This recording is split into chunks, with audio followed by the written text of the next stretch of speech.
Well, everybody, welcome once again to the RecPoker podcast. Super excited that you're with us. I'm really excited. We have Daiva Byrne with us today, all the way from London, which is super awesome.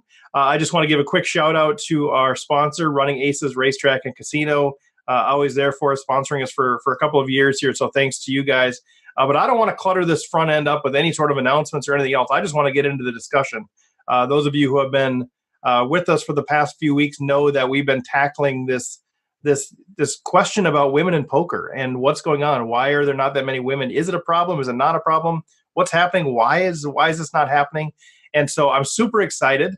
I was referred to Daiva by a mutual friend, I guess, and they said, "Hey, you should talk to Daiva Byrne." I'm like, "Oh, I'll talk to Daiva Byrne if she's willing to come on." So Daiva, thank you so much for joining us.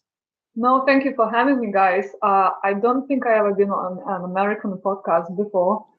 And I'm very excited to be here. I'm very passionate about women in poker, and I guess that's just the right subject that's close to my heart, which I, wanted to come and participate and talk about and have a discussion with you. Yeah, I'm really excited, and it's an issue that I think we need to take seriously, and I want to roll up the sleeves. And I think it's one of those issues where I can't really opine on it. I can give my perspective, as a sure. But I'm filled to the gills with privilege. I'm a middle class white male in America, so it's one of those issues that I can't really talk about other than I'm concerned. And let's bring people on who have thought about this more, who have experienced some of the things that we're talking about. And so that's why I'm super thrilled to have you on. But before we talk about that really quick, before we started, you had mentioned, oh yeah, I was just running through some hands with my friend Dara O'Kearney. and I'm over here salivating, like, wait a second, wait. I've got a great group of guys that we talk about, hands with and do those sorts of things. But okay, you're over there just kind of hanging out with Dara O'Kearney talking hands. So yeah, we've been friends for a while now with Dara. I think probably 5 years. I mean, I've been playing poker for 10 years, but professionally 7 years. And we met with Dara on the European Poker Cup, which was held in Cyprus. I think it was like 5 years ago now. So he was representing Irish team, and I was part of the British team. And basically, this is a concept where you have people at the table, 7 different tables, and everyone gets the cards on the screens, like iPads, but the same cards on each table, the same setup. Oh, interesting. And basically, it's all about proving that poker is a game of skill.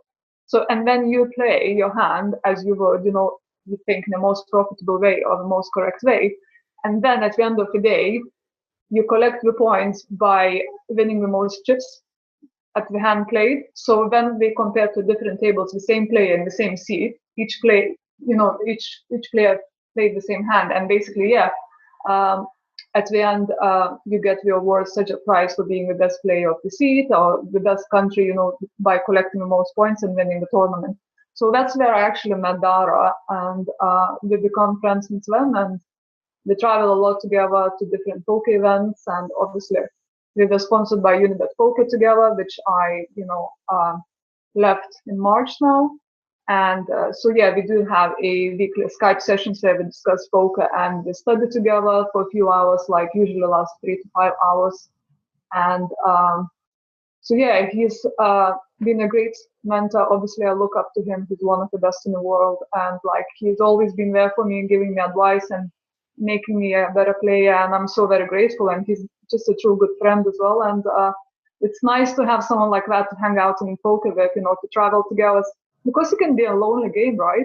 You travel to different countries, you don't know anyone, and it's just nice someone, to go for lunch with, or someone, console you when you have a bad beat, or, you just bust out. And it's very important, I think, the friendships and close-knit community groups in poker as a general. Yeah, and I'm glad you said that. I mean, that's I have a million questions because I want to know how much would it cost for me to just listen in on you and Dada talking. But just this idea of learning poker and community, that's something that we're really trying to do. So there's a lot of podcasts, as you know, there's a lot of podcasts, a lot of content out there, even geared toward the recreational player, which we're doing. But one of the things that we're really trying to encourage people is learn community, learn from each other. Because so much of the time the content is one way. I mean, I can watch a million videos that people tell me what I should do, and that could be helpful. But for some of us, we have the personality where we're going to learn better in the context of community, or like you said, you can reach out to somebody and say, I had this situation, or I took this bad beat, or I had this success. And you have people that all automatically know what all of that means and the emotion that goes with that. So I think that it's really a plug for, be part of a community, which, leads me then to the bigger question of, poker as a broader community. And I'm just such a believer that any community is only as vibrant as its diversity. I just really believe that that's just a really core element for me. Like, no matter what your community is, whether it's a group of friends, it's coworkers, it's a church, it's a poker community, whatever it is, I just feel like diversity is so critical to, having good perspectives on the world, multiple perspectives, people bringing different things to the table. And so when I think about the issue of women in poker, part of it is, what's going on, what's the stumbling block? But I feel like as a poker community, we are not operating at our best when we have such poor gender diversity. So that's one of the driving forces for me that led me to have you on the show. So let's talk a little bit about that. Like, let's start with kind of the obvious question for me anyway. But I don't know that everybody agrees with this, but is the lack of female players, is that a problem? Do you see that as a problem, either, from a gender perspective, from a community perspective? Yeah.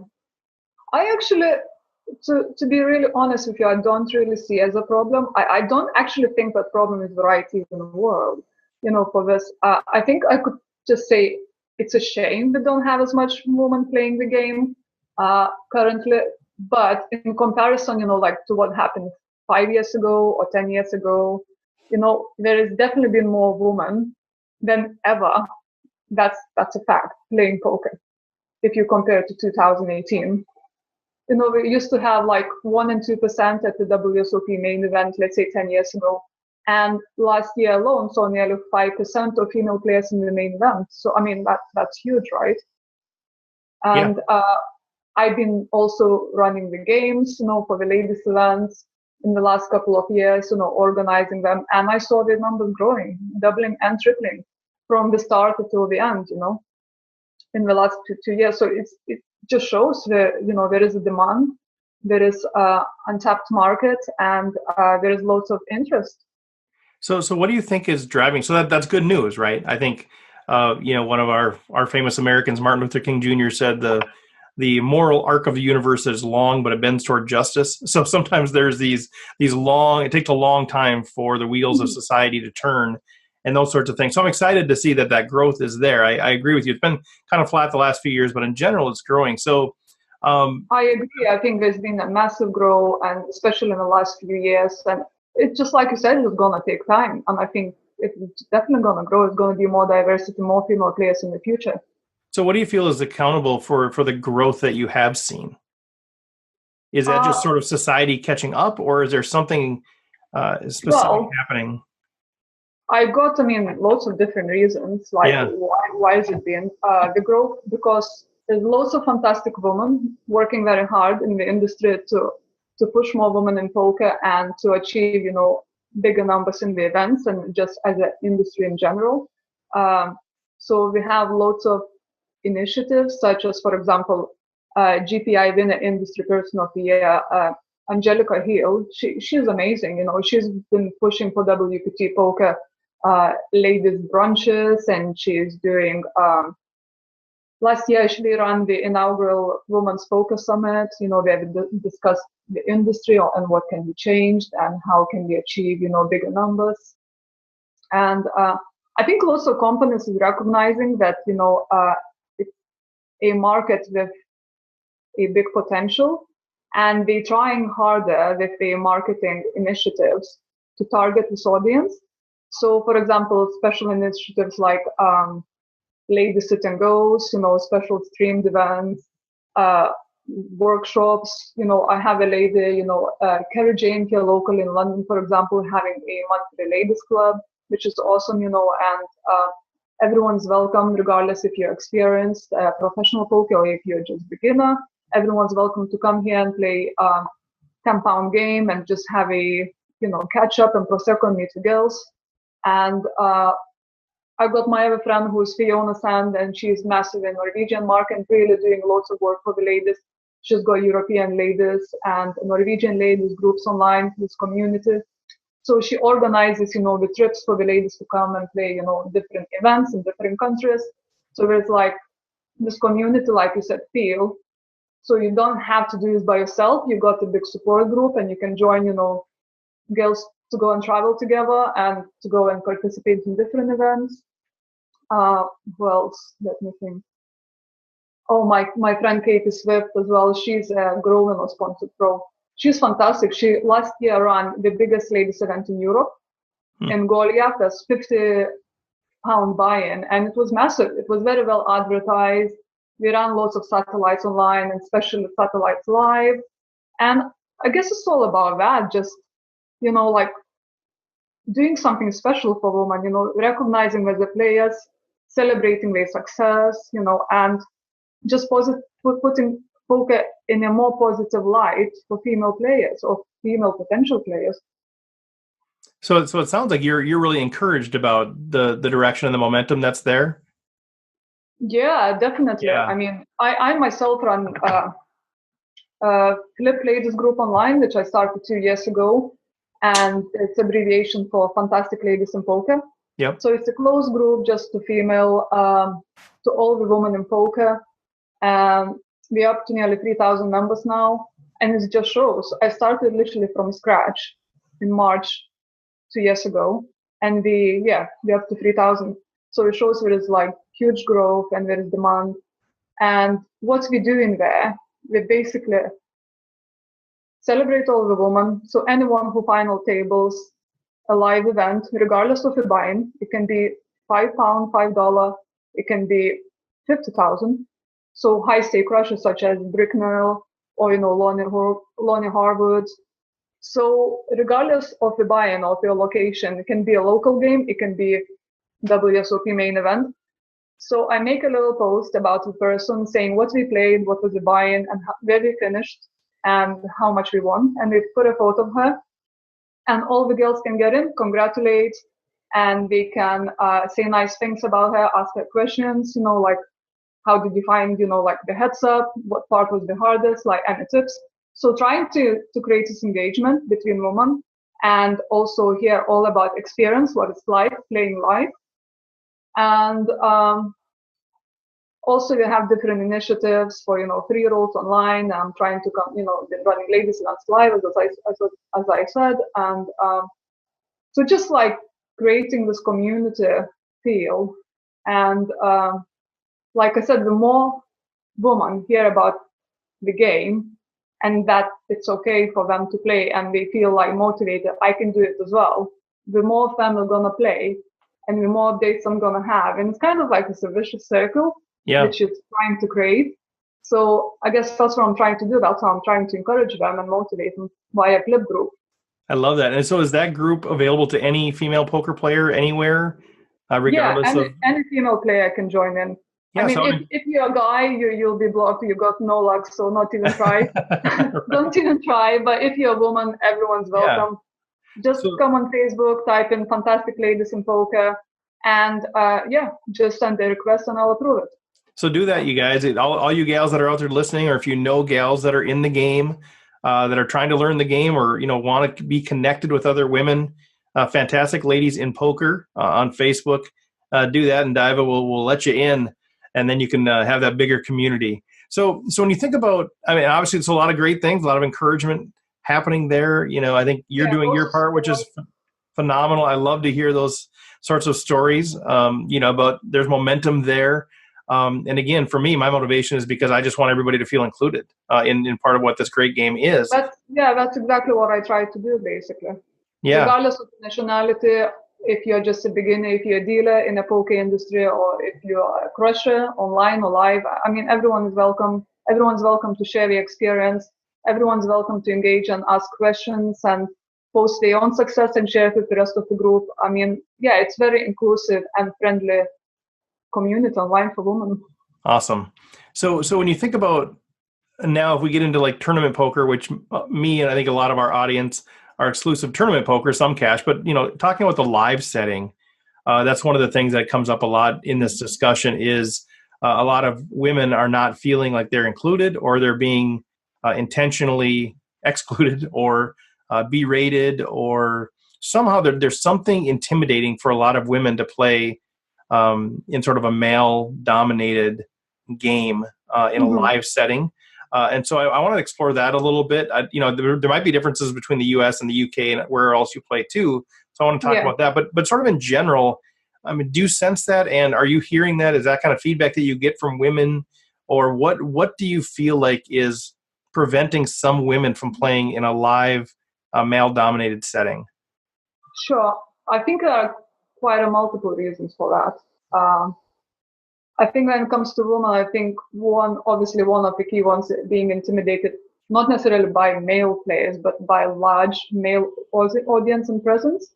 So, but that obviously can change. The more women we can get to play and the more comfortable they feel, and more women are encouraged to join in as well, and better, nicer playing environment. So that's just a vicious circle, you know? But one of the other reasons is that obviously family commitments. I think that more women family commitments.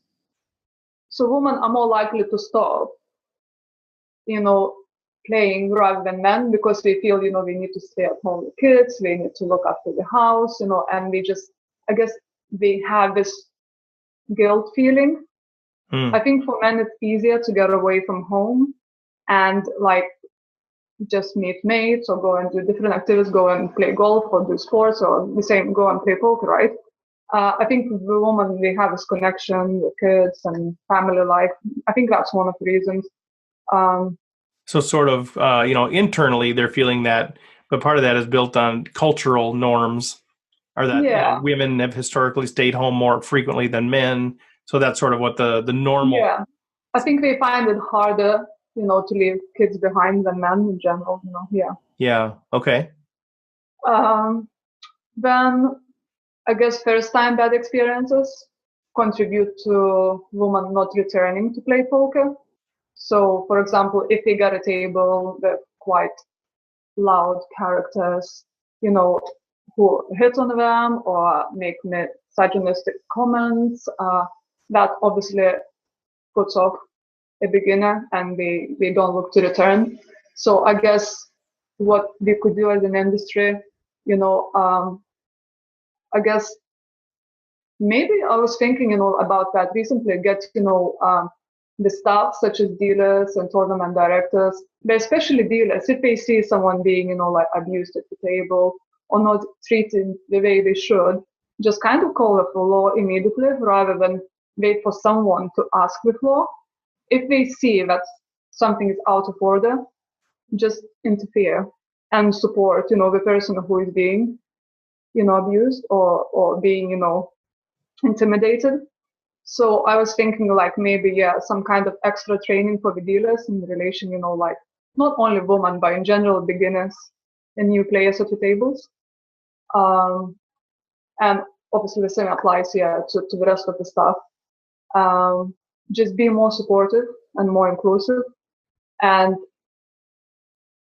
what's the thing? So that's. And I think on that point too. I mean, I think sometimes there's sort of the blatant piece of it, which you see that sometimes where people are women are getting hit on or they're being disrespected. Where it's really just super obvious stuff. But sometimes, I sense, and no one says anything sometimes. No one. Yeah, sometimes it's more subtle, right? It's more just sort of subtle, or, guys are making jokes that are inappropriate back and forth. Yeah, and the woman is sitting right there. And sometimes the dealer is even part of that, in my experience, too. So there's sort of this, almost like this, it's like an undercurrent of. I don't have that, actually, the dealer. That's interesting, actually, yeah. Yeah, and I don't think they realize what they're doing, but I think there's sort of this this cultural norm at some poker tables and some poker rooms where, it's a guys club and it's just a guys club. So, we can talk about our sexual exploits, or we can talk about women in a derogatory way, or even not in a derogatory way, just sort of joking about whatever. And it just like people haven't realized that there's a woman. I mean, they shouldn't be doing that anyway. I'm a believer that that's not appropriate anyway, but there's a woman sitting right there and people aren't connecting the dots that this could be offensive. And so I'm kind of wondering, how much of that do you pick up on as a woman maybe I'm hypersensitive to it now, but I feel like I see it all the time. But like as a woman sitting there, whether you're, put off by it or not, how much of that do you kind of pick up on, just that there's kind of this general vibe of, the good old boys club, or not really thinking about women in an equality sort of way? Yeah. So I think, for that reason, there should be more education and more training for the tournament stuff, a lot of cash game stuff, or just casino stuff in general, right? And what sometimes we players, that's what we only need, like for you to tell them that it's not okay, that in this environment it's not okay, because, we might not realize we're doing that. I recently had a guy, at the table call me, oh, nice fold, darling. And I was like, but I'm not your darling. And she was like, what's wrong with that? And I was like, no one calls me darling. I said, do you call employees in your office darling as well? Do you refer to them like, oh, hi, beautiful? And he goes like, no, but it's not an office. I was like, well, for me, it's working environment. So I don't think these comments are appropriate. And he was like, well, I never thought about it like that. He said, I'm sorry if I offended you. I said, apology accepted. And that's only that. It's all content, right? So and I think that's very easily solvable problem. I think that's such an important piece, because I think there are a lot of guys that will say things like darling or whatever, and they don't mean anything by it. They really don't. No. It's just sort of how they were raised, but they're not thinking about it from your perspective. And so, I think to be able to say, I'm just not comfortable with that, the use of that term in whatever way that you say that, I think is great. I think it is an education sort of thing. So I think it really is, a lot of stuff with diversity and inclusivity and those things is about putting yourself in the perspective of the other person. And I think we just don't do that, especially as the privileged white male. We just kind of walk through our life as a bull in a china shop, how we've always been, without really thinking about what we're doing to the china, or whatever. And so I think that's really good that you handled it that way. Yeah, I mean, over the years, I just, put together quite a few lines and comebacks to the people that make, those kinds of comments. But I never get, tilted or angry. I just I always feel I have to educate them. And there are another funny ones that I get all the time, like you get someone coming to the table, all the tables playing the game. And then, there's guy comes in and goes like, oh, it's nice to have a girl at the table. Would you like a drink? And then I go, are you getting the rest of the table a drink? Right. Okay. Yeah. And he goes like, and everybody else is like, yeah, are you? All right, let's go. Yeah. So you mentioned that I say, if you're getting the drink to everyone else, like, yes, I'll have one as well. Yeah, if I'm included as part of one of the group, right? Yeah, exactly.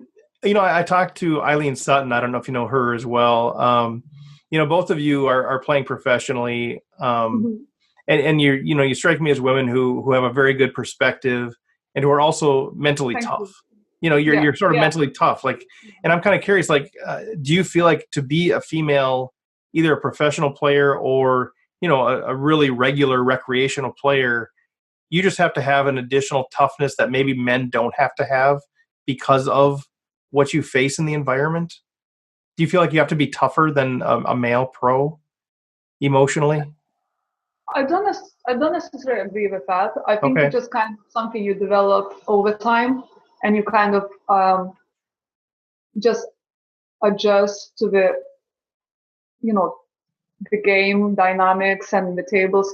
And I think, your toughness kind of also increases, the levels of toughness increases as you go, kind of the more you play, the more situations you comes across. It's the same like with hands, the more you play, the better you become, and more, spots you see and analyze them.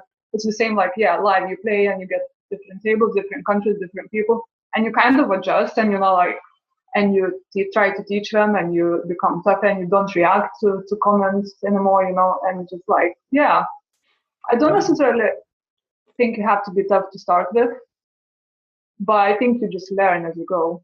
Okay, because that sounds mentally tough to me. Really? Well, it does, and I think I'm thinking about it from my perspective, and I'm a people pleaser. I like people to like me, and I do this as a hobby.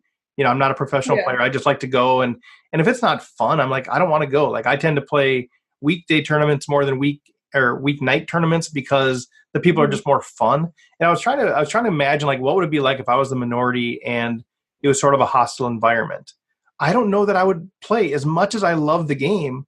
I would go play online, because I was trying to think, like, what if I were walking into these situations and it was all women, and then women were like, Yeah. "Ooh, hey, hunky, hey, whatever, hey, which they'd never say to me, but like, hey, can I buy you a drink? Hey, oh, nice play for a guy, Yeah, yeah, whatever these things are, I think I would be like, why would I do this? Like, I'm here to have fun, and I feel like I'm being, called out or being yeah, made fun of, or maybe they're laughing behind my back when I bust, or what's happening. And so yeah. that's where I was thinking, boy, I feel like I would have to be a much tougher person emotionally to play the game in that situation. And so that's where I'm kind of Mhm. translating that, wondering from a female perspective, Yeah. the women that are playing, I feel like they must be more mentally tough than I am, because they're able to withstand that, even if it is subtle. But like, in any working environment back in the office days, like you just never know who's gonna be, your work colleague and who is in your team. And there's always so many diverse, different personalities with different backgrounds. And you have to make it work. You have to, you have to get on with everyone. You have to do the job you're employed to do. And you just have to adapt, right? To different, requests and people. And I find it the same in poker, like there's like 9 people at the table, one of them is you, and regardless of your personalities, you just have to do the job and you try to make the best decisions and you focus on the play, on the hands, and all this background noise, who says what or who does what, it just kind of carry out, and just be there, to compete mentally and, psychologically, mathematically, and, you just don't worry about all the rest what's happening, like at the table, you just kind of zone out. That's how I find it. But I totally see your point where you're coming from. And I think that applies a lot to the beginners. That's why I get, like girls at my table, I can see straight away, spot them, like if we are, just recreational, so we're professionals, you can tell the difference straight away, right?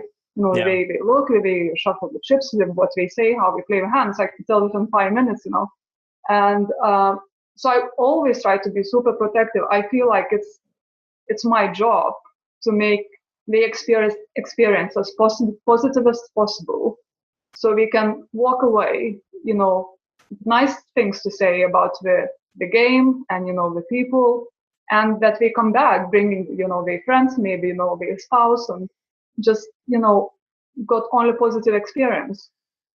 That's really So, good. So what I heard in there is sort of, you have to separate the game from the environment a little bit. And yeah, so was that sort of what your advice would be? Let's say, I know we have a number of female players that are listening, and probably even more during this series. And I know some of them are struggling with this issue. Like, why do I love the game so much, yeah, but I go and I get caught up in this, some of this misogyny. And yeah. so, what's your advice to those gals? Is it sort of, just try to separate it, try to tune that out and focus on the game? Or what advice do you have for the gals that are out there right now listening, that are saying, Yeah. I want to play more poker, but I just don't know if I can emotionally handle it, or I have to approach it with such fear that I'm going to Mhm. be, abused in some way? Like, what would you say to that person? Well, I would say, I guess, first thing to ask yourself is like, are you playing to have fun, or are you playing to make the most money as you can by making the right decision? So there's obviously two different strategies to approach the game, regardless of what's your goal. So if you're there just to have fun, obviously get a drink and, interact with everyone and have, play as few hands or as many hands as you like, and, basically just have fun, right? But if you're a professional, you got a totally different approach. Like I said, you just go there, you try to cut out all the people, who say basically don't get emotionally involved in anything. Yeah. Just focus on your hand and just make the notes if you want to improve, like you want to discuss later with your hand. So basically take this time you would be arguing with someone to invest in yourself to improve as a player. So take the notes, think about the hand you could have played differently, observe the players. That's one of the key, one of the key aspects of the game. It's so important, live health, and just like watching the players and finding out the different reasons you play the game and the motivational, points. So just, I would say, improve, invest time rather than feeling negative into improving your game. Watch your players, identify who's the best player at the table, watch them non-stop. You can't watch everyone else. So focus on one player and just focus on your play and think of the different routes you could have played the hand and possibly better. I think that's the way. And if that doesn't work, maybe just use the headphones and listen to the music, like which is calming, like, you know, motivational talking, or like yoga, you know, or this kind of, you know, like very relaxing. Some sort background. of meditation. Yeah. And I know, you know, people, and I've done this, you know, not because of that, but I've worn headphones without music, just as basically a way of kind of putting myself in the zone and basically sending the message to people that I don't want to talk. And I'm normally a really chatty person, but if I'm at a table where I just know I'm not going to want to hear this, or I don't want that person to kind of get under my skin, I'll just put them on, even if I'm not listening to music. As just exactly, if you're more sensitive, so just put the headphones on, so you don't really need even to hear anything. Right, or it just kind of sends a message that you're not going to be able to pick on me because I can pretend that I don't hear you. Exactly, you can just have sound off, right, and just listen. Right. Also, myself personally, I never use headphones at the table. I just think there's too many details you can miss out on by not listening to conversations or people commentating post hand. You know, they played. That's why I'll often wear them without sound, so I can still hear everything. But I never wear them here in Minnesota, where we're broadcasting. But like when I go out to Vegas for the World Series, I always bring a backpack, and I always have them in the bag, because invariably you run into somebody that you just don't want to listen to anymore when you're stuck there for 10 hours. So I use them there. But I think it's not a bad idea to just have some with you in case you need to kind of go into your own zone. So have you noticed any sort of a difference as you travel around? Are there countries? Are there any sort of I guess sort of themes that emerge as far as when, you know, places are more abusive versus less? You know, is it type of the casino, or is it country? To be honest, I wouldn't say you get lots of abuse at the tables in general. I think I find personally men actually very welcoming and, you know, accepting of female poker players. We actually want more of them, and they enjoy the game more when they have female or a few at the table. It's just overall creates more positive and fun environment for everyone. And so I think what I've noticed, we are most of the time very inclusive and very welcoming. But obviously, as like everywhere, you get this of the one order, you know, or like one character being drunk or whatever. But it's a rarity. It doesn't happen very often at all. Good. So I don't want to, you know, like message as just like playing poker as a feeling is like, you get abused and you get like. Yeah, I don't think it happens all the time. And it really happen a lot. You know, some of the gals I talk to, abuse is maybe a strong word, but I do, you know, get a pretty strong sentiment from a lot of women that, you know, there's just an undercurrent of stuff that they just don't like. And I think they do run into a lot of. I think the most common is a little bit sexist comments. Just people, most of the time, they don't give you enough respect as if being a good female player. They just assume, oh, you're the soft spot, right? Okay. And so do you feel they assume you can't be a pro. You just like there for fun, maybe playing your husband's money, that kind of thing, you know. So do they play different against you, and can you exploit that? Well, yeah, all the time. I mean, that's what you do. Right. That's the best way to counteract it, right? My plan, my plan for WSOP this summer is actually for the first couple of weeks before playing, you know, like WSOP main event and all the other bigger games. Then I'm gonna play at the Venetian at the Win. I'm just literally gonna like let my hair down, put the sunglasses on, put the red lipstick on. Nice. Think I'm there on holiday getting suntan and just like literally just came back, you know, from shopping with my shopping bag. I'm gonna try this image, you know, and see how it works, because usually I'm wearing a hoodie and trying to just do what I can. So my plan is for summer, just try this out as a strategy and see, you know, what happens and what different attitude I get, you know, and different, you know, play versus me. Because like when you look like a pro and obviously you play like a pro, they very soon realize you can play. And but if I look like I'm just a tourist. Yeah, that would be super interesting. So I'm gonna try that and see how it works out. I'll let you know. What's your theory on that? What do you think people play like will think they can bet you off of more things? Yeah, we're gonna definitely try to make me fold more, and we're gonna try to bluff versus me more. You know, so obviously I'm gonna adjust my ranges accordingly, and you know, but I think I'll definitely have an edge by doing that. Just playing this role, I love it. I love it. Well, that's a great. I mean, that would make a great, article or book or something too. And maybe somebody's done that, but just to kind of. Yeah, I don't know. I haven't read it. Have you seen that? I've not. I just think that'd be fascinating. Yeah, if you do it, and if you'd love to come back on after, I'd love to kind of just explore that because we're constantly talking a little bit about how do you play against different player types, and so there is a different there's sort of a different perspective. If I saw you show up in a hoodie and handling your chips like a pro, I would range you different. I'd try to avoid pots with you. If you showed up like a tourist, whether male or female, if you show up, like you just showed up from the pool with your shopping bag. I might be like, okay, I'm going to get into more pots with this person. I'm going to try to outplay them a little bit more. So I would do that. And I think that's interesting to see if you actually see a difference in that. Yeah, I know. That's exactly what I do. The first thing when I sit down at the table is obviously check out everyone's stacks. Yeah. And then after seeing, like the first few orbits, I just like profile them, in my mind, based on what we done and, chip stack and everything else, like you said, the looks and the way we handle chips. Just profile the loose or passive or, just tag them with different, notes and stuff. Right. Until they prove otherwise. Exactly. Yeah. Unless I get to see more hands and then, you just like erase and like write new notes in your head. So we're almost at time and I want to respect your time. So no, I'm good. Yeah, I'm good. It's been also fun. I mean, we can just continue. I've got no other plans, so it's fine. If you want to ask more questions. Okay. Well, yeah, I've got another 5 minutes before I've got to get ready for another call. But like, sorry, no. I think. What else did you want to share? Sorry. No, I was going to say, what else did you want to share there?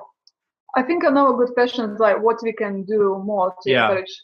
Or did we talk about, because I didn't talk about specialist marketing campaigns? No, we haven't really talked about that. That's kind of where I wanted to end. Like, okay, so, in general, what can we do? But also, as a small podcast with, a few thousand listeners every week, we want to feel like we're doing our part. Whatever influence we have, what can we do? So as an industry, as a individual player, but as as somebody that has a little bit of a platform, what can we do to help not this problem, but the shame of, fewer women playing poker? Like, what can we do to help? Well, so I think obviously it's amazing to hear, guys, that you're trying to do that and pushing, like podcasts, having, female,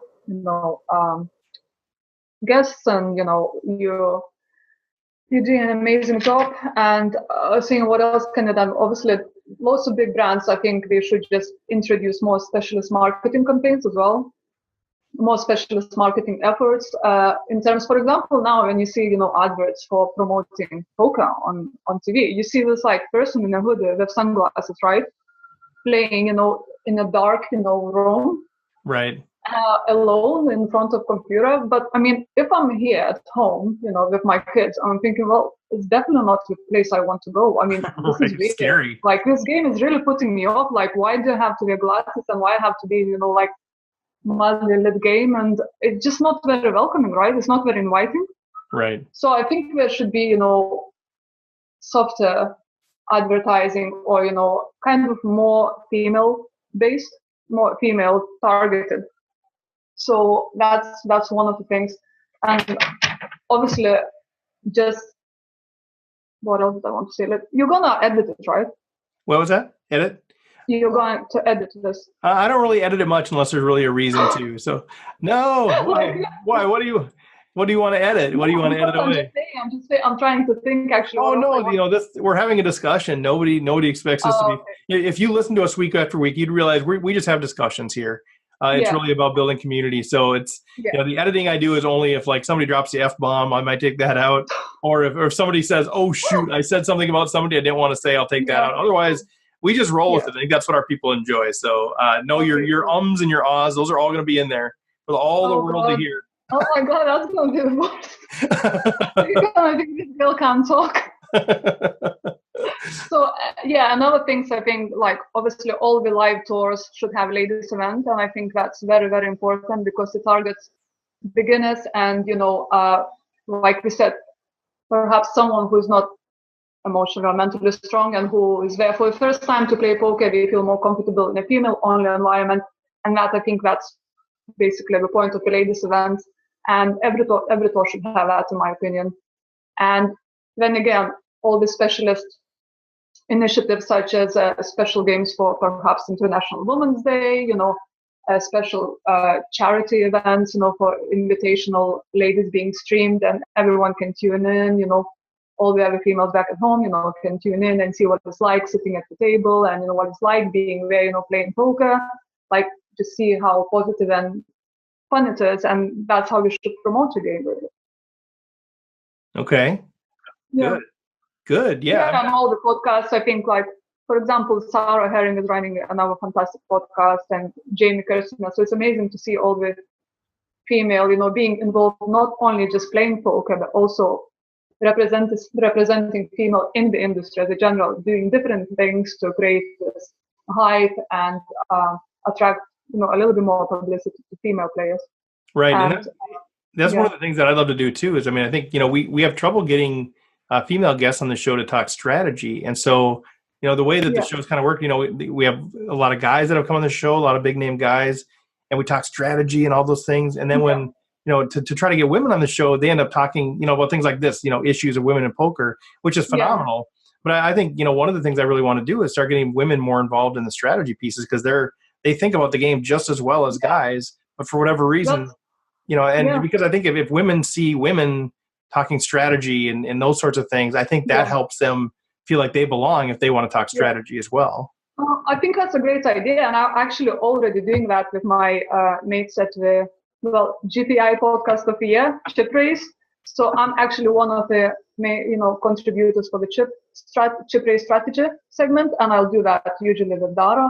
So if anyone wants to check it out, come and have a look. Yeah, for sure. Yeah, check that out too. I think the more podcasts do that, I think it's brilliant. The more coverage we receive as a female, in the industry. And we've talked about too. We need you, Daiva, to go and make the World Series of Poker main event final table. We need a woman at the final table. We need a woman to win the thing.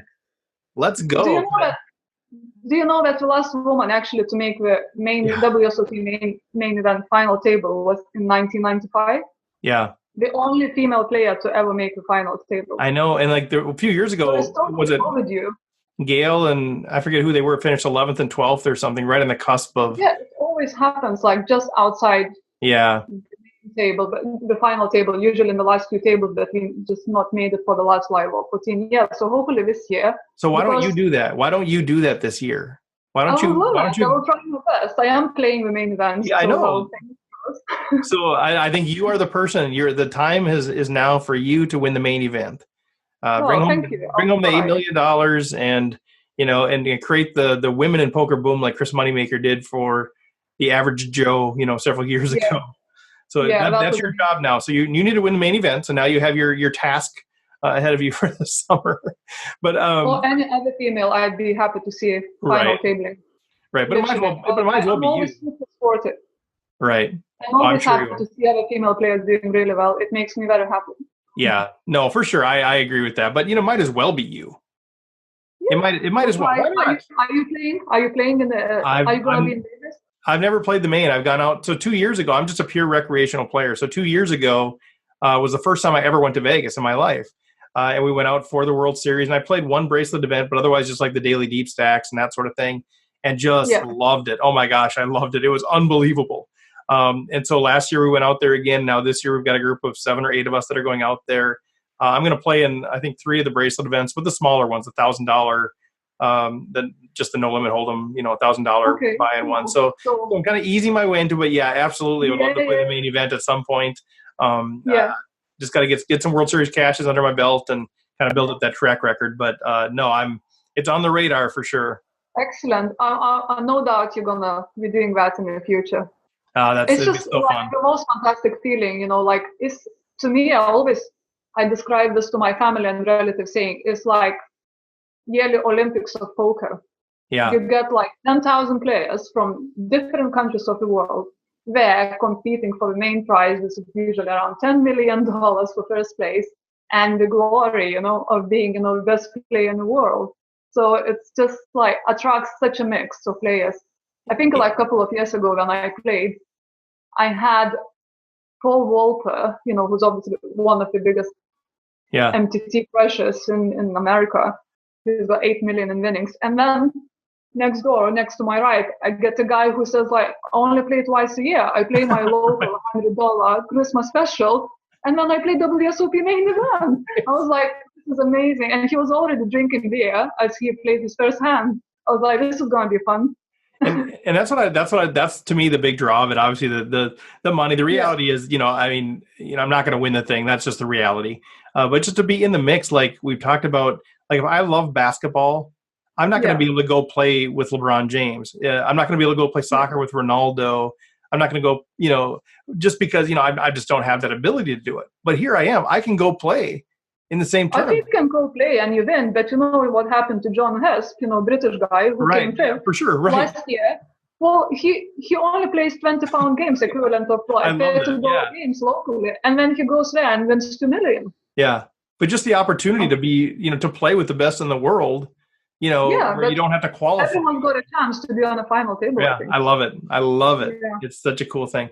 Well, we have to part ways, unfortunately. But I know people are going to say, "How do I get in touch with her? How can I connect with her?" So I know we've got Baltic Blonde as your Twitter handle. Which is that just Baltic Sea, or is there a story there behind? Baltic, as from Baltic states, as I'm originally from Lithuania. Okay. Baltic_blonde. And I'm also on Instagram if anyone wants to check out. And I think it's the same. Let me check. Okay. And I can for sure post these in the show notes too. But yeah, if you find it there, let me know what you have. So on Instagram is actually Baltic Blonde, one word. Okay, still BalticBlonde.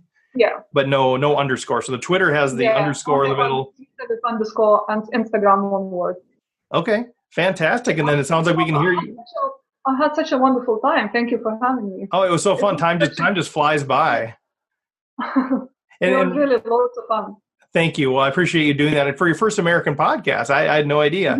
Yeah. That's a huge honor for me to be part of that deal. Well, that's an honor for me to be on one. Yeah.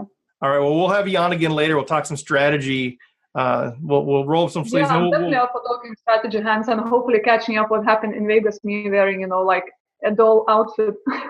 Yeah, maybe we can run into each other out there. That'd be super fun. But best of luck out there, and I'd love to be one of your first interviews when you win the main event.